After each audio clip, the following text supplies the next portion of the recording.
Hi hello నమస్తే welcome back to our channel. శరీరాన్ని కాపాడడంలో స్టామినాది చాలా ముఖ్యమైన పాత్ర. ఇది శరీరాన్ని తొందరగా అలసిపోకుండా చేయడంలో, పెద్ద పెద్ద పనులను సునాయాసంగా చేయడంలోను, ఏదైనా శారీరక ఇబ్బంది ఏర్పడినా దాన్ని సమర్థవంతంగా ఎదుర్కోవడంలోనూ సహాయపడుతుంది. కానీ స్టామినా తక్కువగా ఉంటే శరీరం తొందరగా అలసిపోతుంది, బాగా నీరసంగా అనిపిస్తుంది, ఎప్పుడూ శరీరానికి ఏదో జబ్బు పడ్డట్టుగా ఉంటుంది. అయితే స్టామినాను పెంచుకోవడం తీసుకునే ఆహారం మీద ఆధారపడి ఉంటుంది. కేవలం 3 ఆహారాలు తింటూ ఉంటే చాలు, అవి శరీర స్టామినా ఊహించని విధంగా పెరుగుతుందట.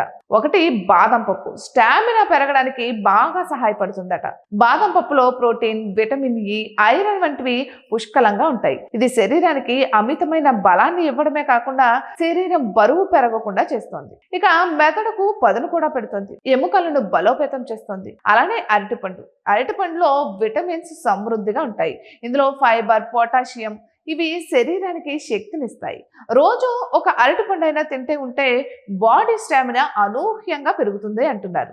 అలానే వ్యాయామం చేసేవారు, ఫిట్నెస్ ను తమ దినచర్యలో ఉంచుకునేవారు అరటిపండ్లు తప్పనిసరిగా తింటారు. అరటిపండ్లు డోపమైన్ అనే హార్మోన్ ను, అది అలసటను, పని చేసేటప్పుడు నీరసం రాకుండా చేస్తుంది. ఇక ఆకుకూరలను ప్రతిరోజు తీసుకునే వారి శరీర స్టామినా మెరుగ్గా ఉంటుంది. ఇది శరీరానికి శక్తి పెంచడంలో బాగా సహాయపడుతుంది. ఆకుకూరల్లో విటమిన్ ఏ, కాల్షియం, ఐరన్ వంటి పోషకాలు ఉంటాయి. ముఖ్యంగా పాలకూర, మెంతికూర, మునగాకు, బచ్చల కూర వంటివి ఆహారంలో తీసుకోవడమే కాకుండా ఆకుకూరల జ్యూస్ కూడా తీసుకోవచ్చు అంటున్నారు నిపుణులు. ఇటువంటి మరెన్నో వీడియోస్ కోసం మా ఛానల్ ని సబ్స్క్రైబ్ చేసుకోండి.